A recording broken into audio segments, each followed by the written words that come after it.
Kajika. This time, I'd like to present this manga by Akira Toriyama. It was serialized in Weekly Shonen Jump from issue 32 to 44 in 1998, and released as a book in 1999. Remarkably, it was launched in the same year I was born, which makes it a particularly meaningful title to me. It is a piece issued by the beloved Akira Toriyama 3 years after the conclusion of Dragon Ball. When I was in elementary school, I went through Dragon Ball in its entirety and was completely overwhelmed. For someone of my generation, Dragon Ball felt like a slightly older series, something that was extremely popular in our parents' generation. At my house, there was a Super Famicom that my father had owned, and among its cartridges was a Dragon Ball title. It was released in 1993, 5 years before I was born. The game was a fighting product similar to Street Fighter, where special moves were activated depending on how you pressed the buttons. What was notable about this game was that Goku didn't exist as a playable character, even though movie figures like Bajik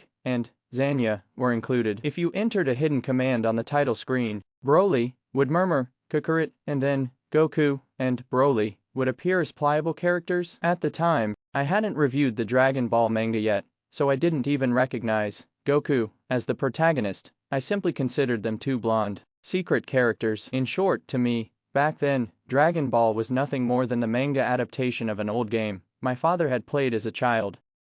A few years later, when I was in first grade, around 2005, an extremely entertaining Dragon Ball card-based arcade game emerged in game centers. I clearly recall its commercials being repeatedly aired during children's TV anime time slots. For 100 yen, a card would be issued, and by scanning it into the machine, you could participate in battles. Cards were classified as normal, rare, super rare, and ultra rare. Ultra rares, with their striking designs, were so highly valued that simply owning one made you feel as if you had acquired all the wealth in the world, at least in elementary school, where you were practically admired for it. During the early years of elementary school, I was entirely absorbed in this game, constantly requesting 100 yen from my parents. Even though the manga had ended 10 years earlier, its appeal still firmly captured the hearts of children at the time. What also left a strong impact was how many parents lined up at game centers together with their kids. The truly troublesome aspect of this machine was that it even managed to influence the parents who controlled the household budget.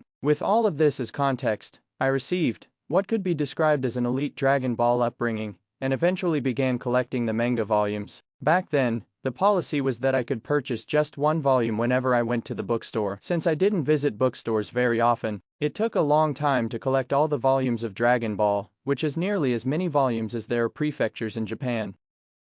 One day, I came down with the flu. This was before smartphones existed, so all I could do was remain at home and lie in bed. My parents asked whether there was anything I wished for. That was when I requested Dragon Ball volumes. I believe it was around the point where the narrative was moving toward Planet Namek. I had just been shocked by Goku's death and had gone through his desperate battle with Vegeta after learning the Kaioken and the Spirit Bomb. I wanted to know what came next so badly that I took advantage of being sick in bed and had my parents purchase about 10 volumes at once. What followed was astonishing. Frieza, who was significantly stronger than Vegeta, the Ginyu Force, and the Super Saiyan, appeared one after another. At that point, I was completely and utterly hooked on Dragon Ball. After that, I returned to purchasing one volume at a time, but by using birthday gifts and similar opportunities, I managed to collect the full set as quickly as possible. When I finished reading all the volumes, what I felt was overwhelming emotion, along with a deep sense of loss, as if I had lost a lover. To fulfill that sense of loss,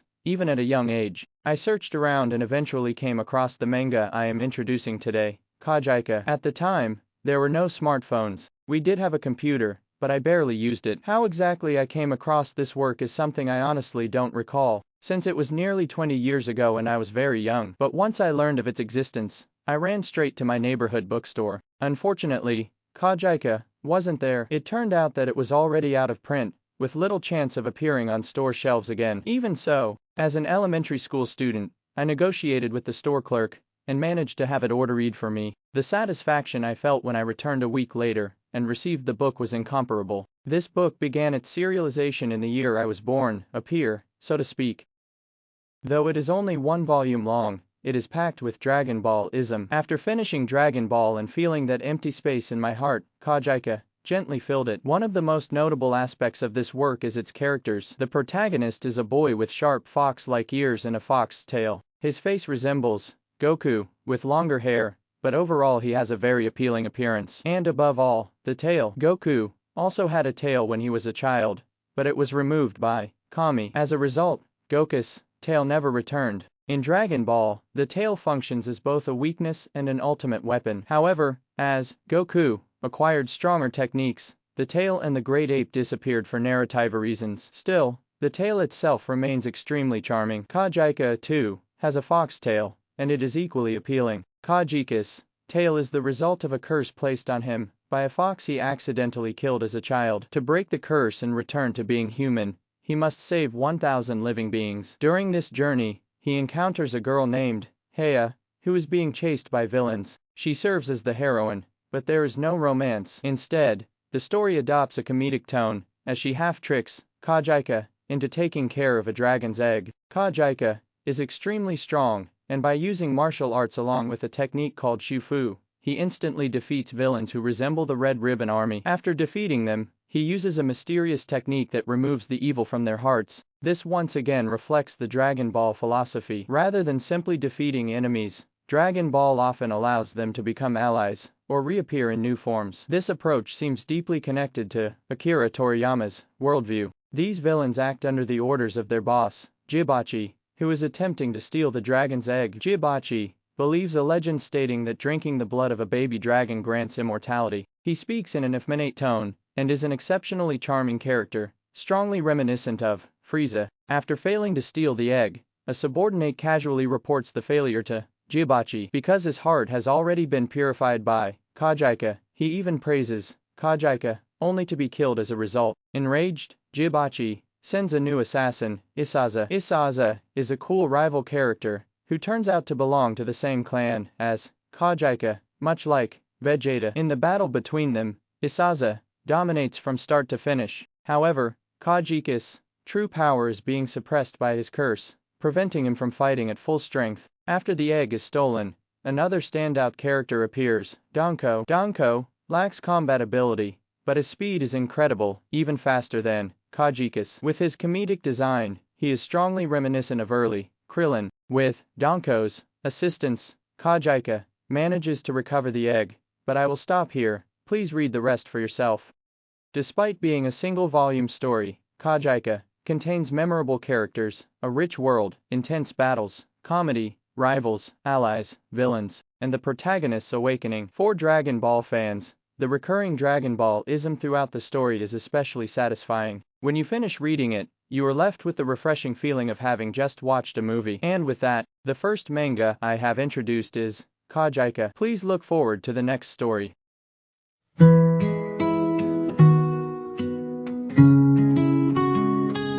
日本つまみ話アニメの夜にラーメンの湯気温泉上がりで少し眠い目サウナの後風に吹かれて今日の話はどれにしようかつまんでつまんで日本の話難しいことは今日はいい少しの英語少しの文化気楽に聞いて日本つまみ話また一つ小さな話